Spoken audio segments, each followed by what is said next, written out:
Hello Jackals! In this video, we'll be making this lower turrets animation template in DaVinci Resolve from start to finish. Now let's get digital. So at the end, you should have something that looks like this. So we'll have the logo inside the circle with an outline. You'll have two texts that come out and you'll be able to change what the text will be. We'll then also be able to change the duration of the clip and have the animation go back. You'll also be able to go to the effects, type the name of the macro. In this case, it's lower turret, it's this one, but I don't have any settings because I've just exported it to be as it is. So in this case, it doesn't load. Let me go into the Fusion. So I can double click and it doesn't load because I've used different fonts and I don't have the fonts enabled. So I have to go to the two text nodes and simply click on the font to display it. And in this case, I also have some issues with this project, not the Fusion composition, because the colors and the image don't look right. So just keep that in mind when I use the background nodes and the image. If they don't look right at the end, it's because this project has an issue. If I copied everything to another project, then that would work just fine. So to start things off, go to the media pool, right click inside it, make a new Fusion composition. You can give it a name, you can change the duration. Maybe you want to have a base duration of 10 seconds. Make it, and let's see, maybe it's this one, so it is this one. Then select it, put the playhead over it, and go into the Fusion page. Now the first thing that we need is an image. I already have mine inside the media pool, so I can put it here. But if you want to make this as a macro, so you can use it as a template in the edit page, just as I've showed you. So this one has an image included. And if you want to use that, you can't use the image as is. Rather, you have to use Control Space to open the select tools. Type in loader. This will open up. Find the image that you want. In this case, it's a transparent image of my logo. And as you can see, as I've said, the project is messed up, so it doesn't look correct. But why I want to use a loader node instead of just a media in is because the media in has a media ID that will change if you just copy this to another project. Whereas here, it has a path to the file name. So just make sure that when you make the loader node, you have an image inside the folder that will not be moved. Because if you do move the image, this will not work, but at least you have the option to go inside the Fusion page, browse for the image, and link it again. So we'll remove that. Now because this image is transparent, I'll add the background node so that I can add some color behind it. Currently the background is at the top, indicated by the green input, meaning foreground. So I'll use Ctrl T to switch between the yellow and green input. And in the background, we can simply change the color to what we want this to be.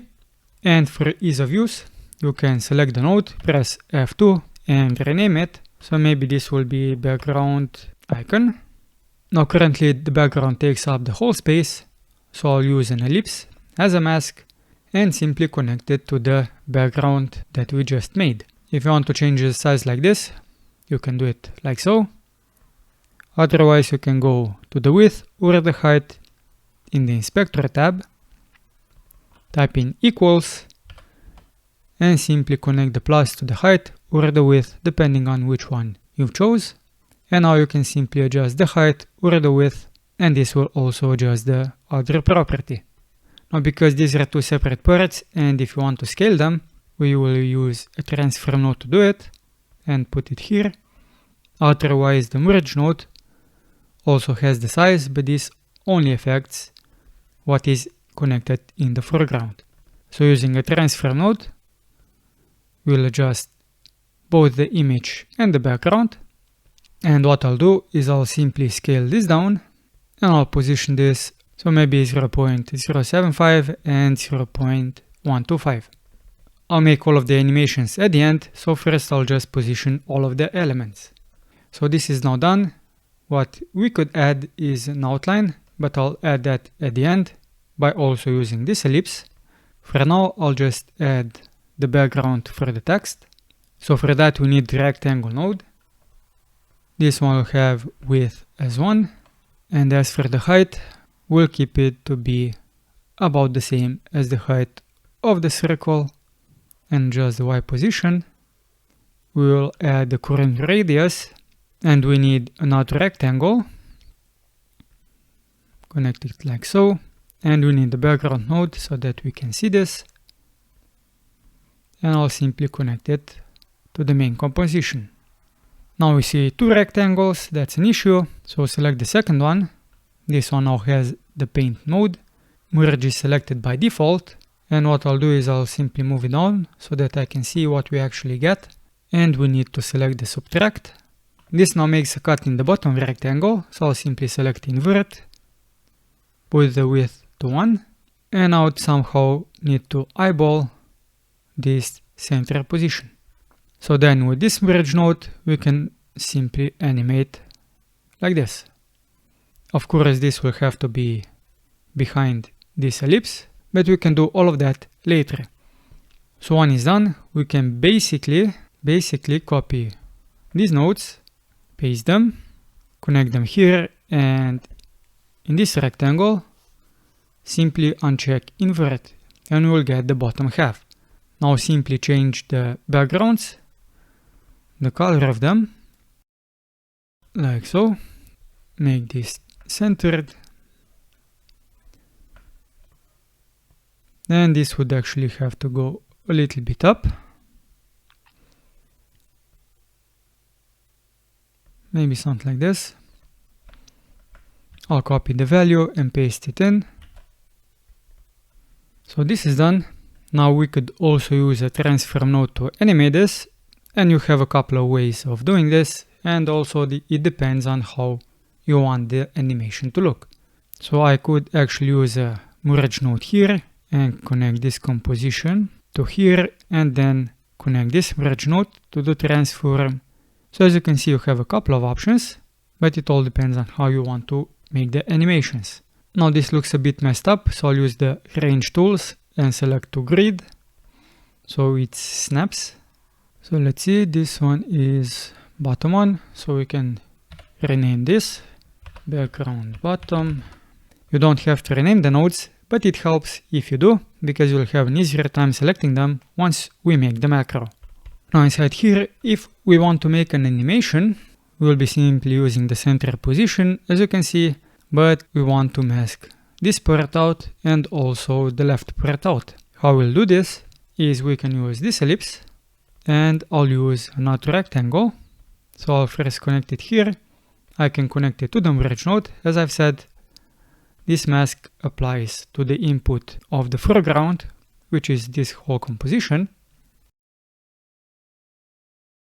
And now with rectangle selected, I simply want to use invert so that I see this part. Now I can simply position the rectangle to about midpoint. I'll make the height as 1 and adjust the position, so this should be 0.5. Now when I added the rectangle, this looks fine, but to mask out the ellipse, I could connect it to the rectangle, but the result is not what we want. Even if I select a different paint mode, let's see, minimum, you can see that something doesn't look right. You would expect this ellipse to be here, but it's actually here.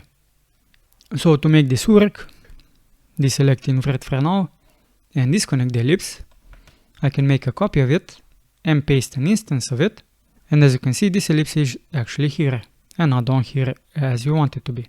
So I can connect it to the rectangle, and to get the same transform position as this one, because I've already moved it, I'll also copy this one, paste an instance of it, and connect the rectangle to the transform node, and connect this to the mask. So now the ellipse is okay, the rectangle is a bit off, so I can position it, and now I simply have to switch the masks. So in the merge node, I can apply mask inverted, and this is exactly what we want. And now in the transfer node, I can simply animate the center X position. As you can see, and it will only be visible once it comes to the outside of the ellipse. And we can then simply decide how long this should be. So should it go all the way till the end, or just maybe to this point? Also, what the instance does is it has the same property as the node we instanced it from. So in this case, all of the green properties are instanced, and also all of these properties, even though you don't see them, but you can right click on a property and de-instance it. So if I wanted to move something separately, maybe the center position, I would right click, de-instance it, and I can now move this separately. Since I don't want that, I can simply right click and use re-instance, and this will use the same properties as the original node has. Now the last thing that we need is to add some text, so we'll use two text nodes. And we'll combine them with the merge node, and then you have to decide how you want to make this animation. I'll simply put the text on top of the rectangles and have them move with the rectangles. So in this case, I'll use this merge node and put it before the transform, because the transform will do all of the animations. So I'll simply move it here, add the merge node, connect it like so. So text 1 will be at the top. You can add the font. I'll use Arial because everyone has this font. So if you want to share this with someone else, they will be able to use it without having to go into the Fusion page and set in the text, as I did in the beginning. And I'll now simply copy this text node, and I'll simply change this. You position it down and put it to the left. And what you may also want to do is use the horizontal anchor so that you know that whatever you type will be coming from the left and not in the center. So something like this. Now, when I do the animation, as you can see, this will go like so. In this case, it would look bad if I made the animation to here, to this point, so then I would actually have to move the text separately. So in this case, I just want the animation to be up to this point. Now lastly, we can add some outline to the logo, and I said this will be at the end. So we can actually put it here. I already have this ellipse, but again, I would also need this transfer node to position it where I want. So I'll copy the ellipse, paste an instance of it. I'll do the same with this transfer node and connect it here. And this will now be in the foreground because I want this to be on the top. And now in the instance ellipse, we want to have a border. As you can see, it's instanced, so we have to de-instance it. We also have to de-instance the solid so that we can see the logo beneath it. So de-instance this and uncheck the solid. And now we can adjust the border width.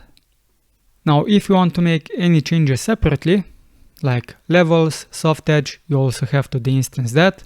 And if you want to make this into an animation, you also have to de-instance the length and the position so that you can animate the line. So if you want to make an animation, you can make it by simply de-instancing this. And in this case, the position dictates where the line will start. And if you want, you can also de-instance the width and the height to make this just a little bit bigger. And afterwards, if you would want to make any changes, like scale this up and down, I would actually suggest you use another transfer node at the end, because we have now basically de-instanced this ellipse. And if you increase the size here,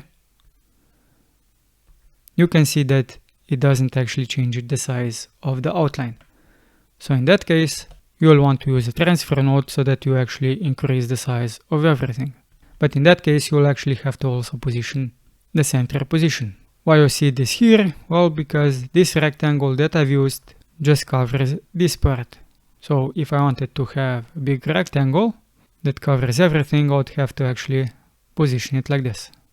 If you wanted to move this composition all the way to the right side and maybe make it even smaller so that you don't see this part on the left side.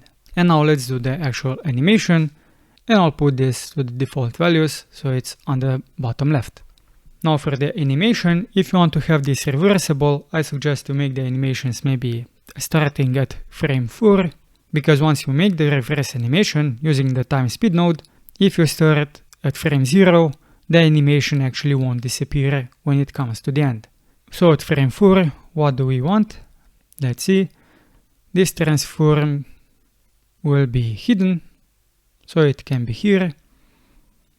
And we can keyframe this. Then what else do we want? Do we want the logo to be visible yet? Maybe, maybe not. So if that is the case, we have the option to do it with the merge node by animating the blend.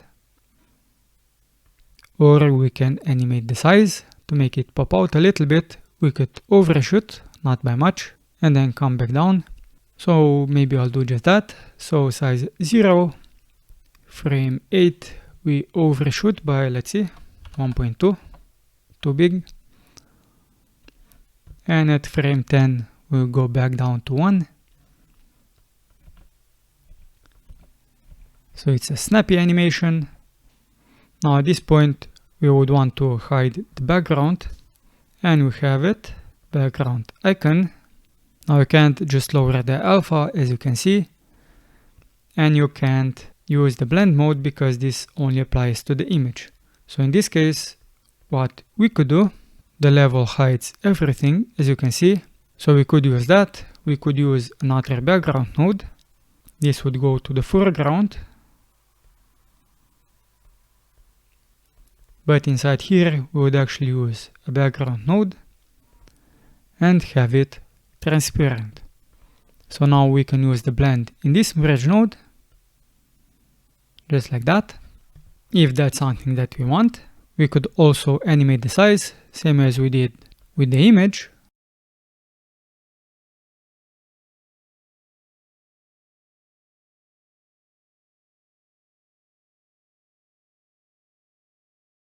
So we can have it like that. And as for the outline, it's this ellipse. Maybe it will start at this point. And as you can see, the level is instanced. So I will deinstance it. So now this only affects the outline. So it will be hidden at this point. Then at frame 9, it will be visible. But I'll animate the length and the position. And I'll move it from this place, so 0.25. And in 6 frames, this will make a full circle. So maybe this ellipse animation should actually finish at frame 8 when it comes to the full size.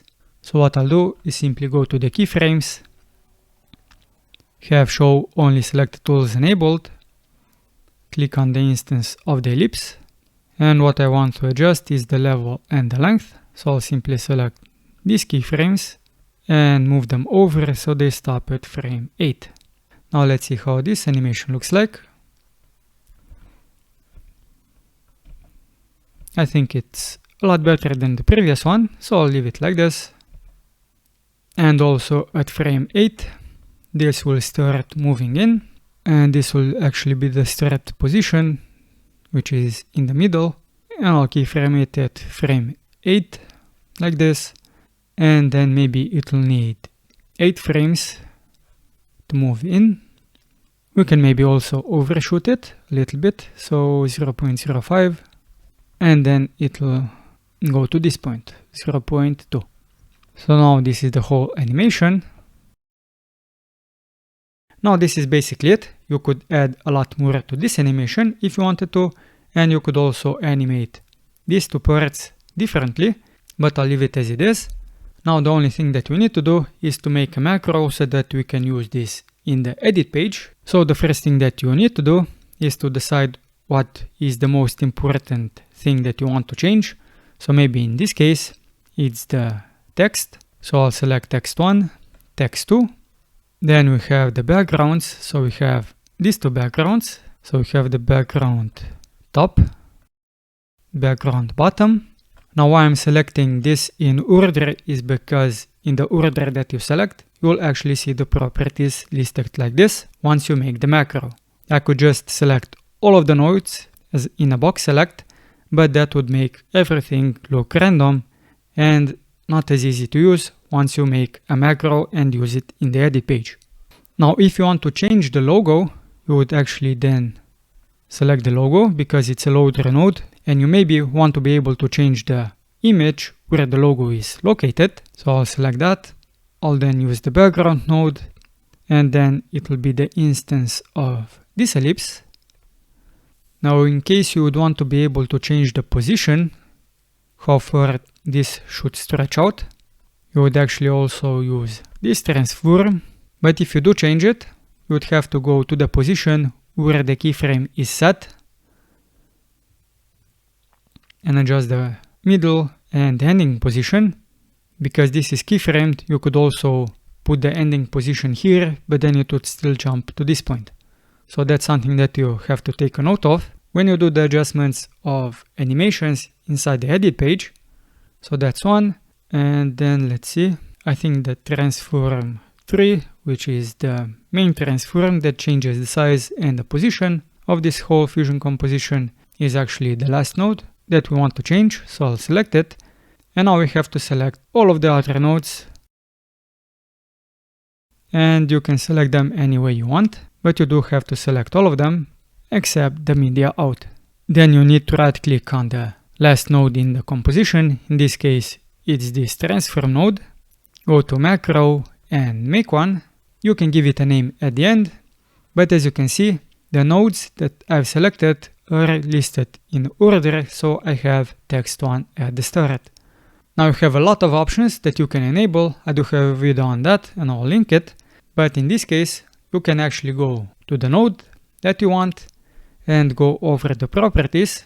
In this case, it's under the text tab, so this is text tab. You won't have to do anything with image, but text, so text, and this is style text. You want to be able to change the font. This is the style. You want to be able to change the color. You basically have to choose all three. You also want to be able to change the size. Maybe you want to use the write on function, so you can also enable that. So it doesn't say do write on function, but I do see start and end. And these are the two options that we want. Now, did I change anything in the layout? This is the position that I've positioned it to. So you could also adjust the center position, and that is under the layout. Enable the center, so that is for text 1. We can do the same for text 1.1. I'll simply do this quickly. Then we have the background top, which is this one. If you want a solid color, you don't need to enable the type. If you want to change it to a gradient, you do need to enable the type. Then you have the color. Now, if you want to have the gradient, you also have to select all of the top right, bottom lefts, and bottom rights.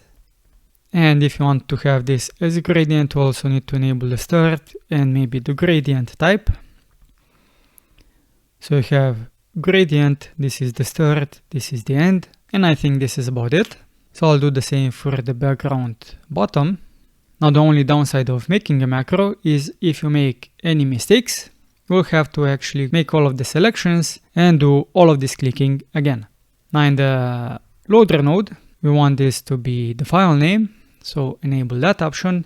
I actually forgot to tell you how to make the reverse animation automatically, but since I'm already halfway done, I'll simply make this and show you at the end, but you can also watch the video that I'll link that explains how you can automatically reverse animations in the Fusion. So we have the background icon, this one also has to be changed.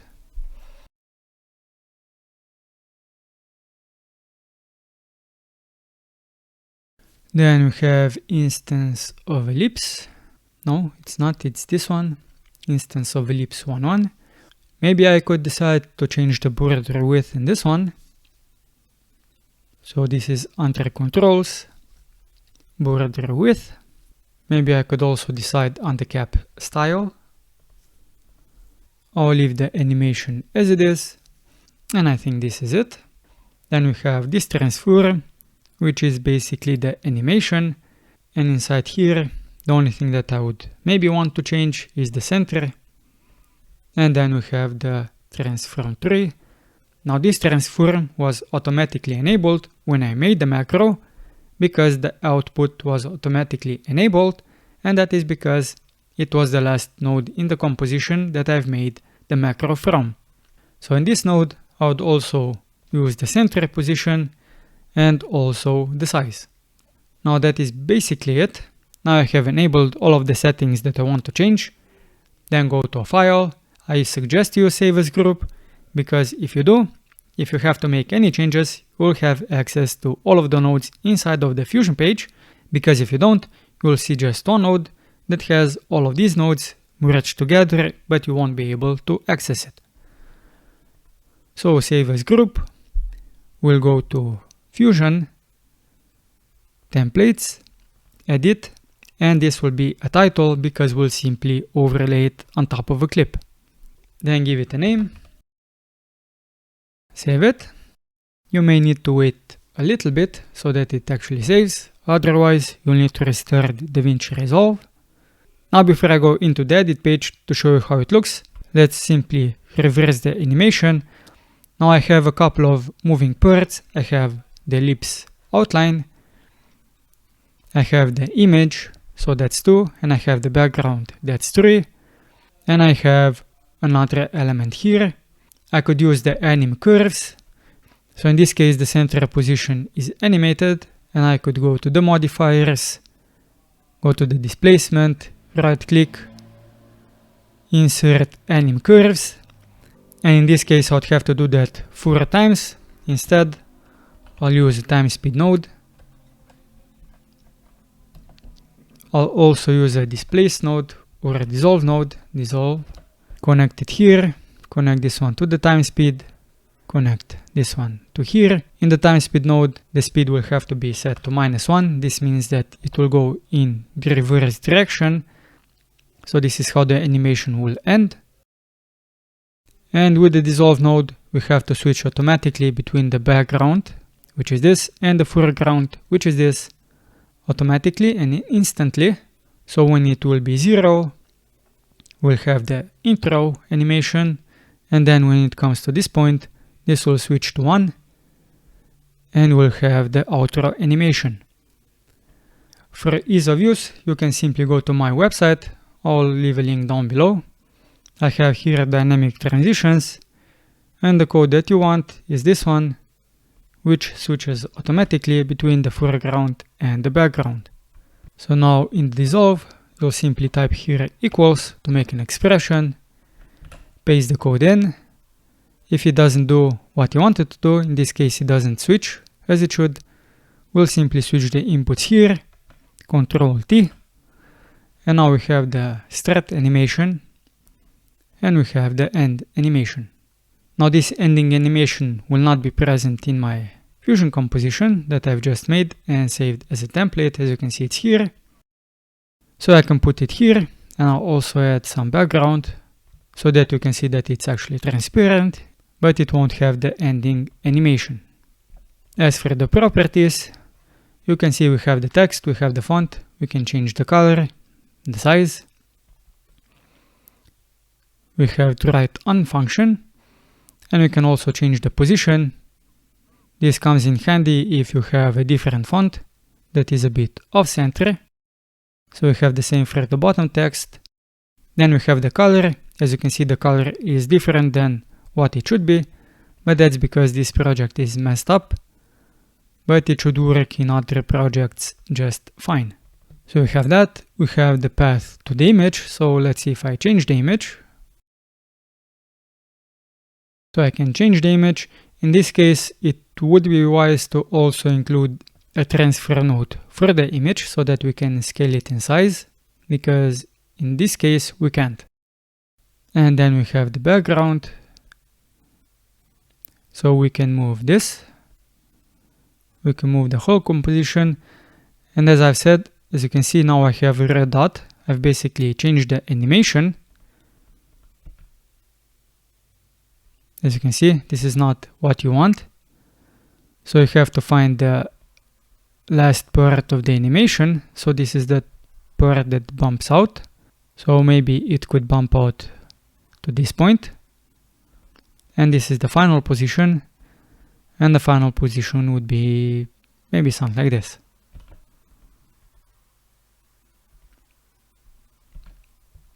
And then you can simply change the text position to where you want it to be. And you can also use the right thumb function if you so want. But in this case you have to animate it.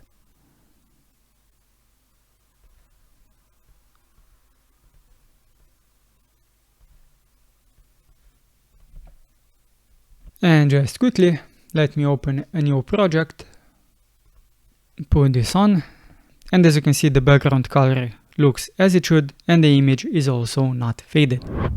And that's it. I know that this video was long, but I hope that you got all of the information that you need to make your own lower thirds templates that were animated by using DaVinci Resolve. And if you found this video helpful, give it a thumbs up, subscribe to the channel, and hit the bell notification icon so you know when the next video comes out. I'm Simon, and until next time, Jackals, keep it digital!